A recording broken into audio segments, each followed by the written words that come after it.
ഇത് കൊച്ചി ഞാറക്കൽ പെരുമ്പള്ളി സ്വദേശി അജേഷ്. 2020 ഒക്ടോബർ 18 വരെ സ്വന്തം അധ്വാനത്താൽ കുടുംബം പോറ്റാൻ തടിപ്പണിക്കാരനായ അജേഷിന് കഴിഞ്ഞിരുന്നു.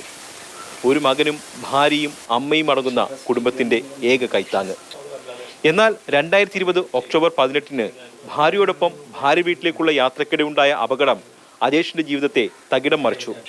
വൈപ്പിൻ മുനമ്പം സംസ്ഥാന പാതയിൽ നായരമ്പലം കുടുങ്ങാശ്ശേരിയിൽ വെച്ച് അജേഷ് ഓടിച്ച ബൈക്ക് ഗട്ടറിൽ വീണു.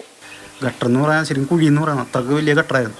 അതിലേക്ക് പെട്ടെന്ന് ഞാൻ കണ്ടത്, പെട്ടെന്ന് ഞാൻ ചാടിയപ്പോൾ തന്നെ എൻ്റെ കൺട്രോൾ റൈറ്റിലേക്ക് വീണു. എൻ്റെ കാലുമ്മിൽ വന്നാണ് എല്ലാ ബൈക്കും എല്ലാ ലോഡും കൂടെ ഒന്ന് കാലും വരുന്നത്.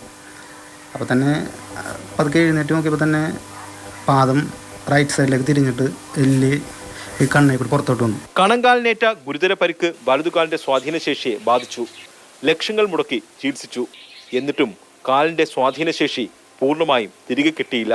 മാറി ഡോക്ടറെ കാണിച്ച് കുറച്ചുള്ള ആയുർവേദം കാണിച്ച് എന്നിട്ട് മാറുന്നുണ്ടായിരുന്നു. കൊടുങ്ങല്ലൂർ ഓർത്തോ ഡോക്ടറാണ്. അപ്പോൾ പുള്ളിനെ കാണിക്കാൻ വേണ്ടി ഒന്ന് ഒരു ചീട്ട് വന്ന് എഴുതി വിട്ടു. അവിടെ ചെന്ന് കാണിച്ചപ്പോൾ പുള്ളി വിശന്നോട്ട് ചെക്ക് ചെയ്ത് എല്ലാം ചെക്ക് ചെയ്തപ്പോൾ പറയണത് താങ്കളുടെ കാല് സ്റ്റിഫ്നെസ് വന്നെന്നാണ് പറയുന്നത്. ഈ മൂവ്മെൻറ്റ് കിട്ടൂല കാലിൻ്റെ. ശരിക്കും പറഞ്ഞാൽ മരക്കാല് പോലെ ആകും. ഇപ്പോൾ ആയിക്കൊണ്ട് ഇങ്ങനെ സ്ലോവിൽ ഇപ്പോൾ ചെറിയൊരു മൂവ്മെൻ്റ് ഉണ്ട്, അത് ഭാവിയിൽ ഫുള്ളായിട്ടാകുമെന്നാണ് പുള്ളി പറയുന്നത്. മാസങ്ങളോളം കിടക്കയിൽ തന്നെ കിടക്കേണ്ടി വന്ന അജേഷിനെ അപകട ഇൻഷുറൻസ് പോലും ലഭിച്ചില്ല. PWD റോഡിലെ ഗട്ടറിൽ വീണ് പരിക്കേറ്റ അജേഷിനെ സർക്കാരും തിരിഞ്ഞു നോക്കിയില്ല.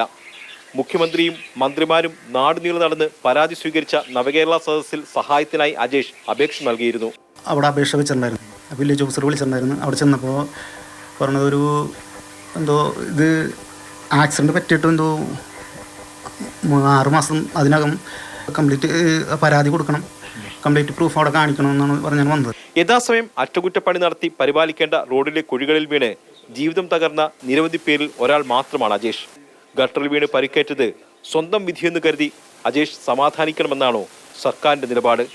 ഏതൊരു സാധാരണ യുവാവിനെ പോലും ജീവിതത്തിൽ ഏറെ സ്വപ്നങ്ങളും പ്രതീക്ഷകളും ഉണ്ടായിരുന്ന അജേഷിൻ്റെ ഈ അവസ്ഥയ്ക്ക് കാരണം റോഡ് പരിപാലിക്കുന്നവർ തന്നെയാണ്. നിങ്ങളുടെ അനാസ്ഥയ്ക്ക് അജേഷ് ജീവിതകാലം മുഴുവനും അനുഭവിക്കണമെന്നാണോ? ബിനു പാമ്പയ്ക്കൊപ്പം എസ് അരുൺ ശങ്കർ, മാതൃഭൂമി ന്യൂസ്, കൊച്ചി.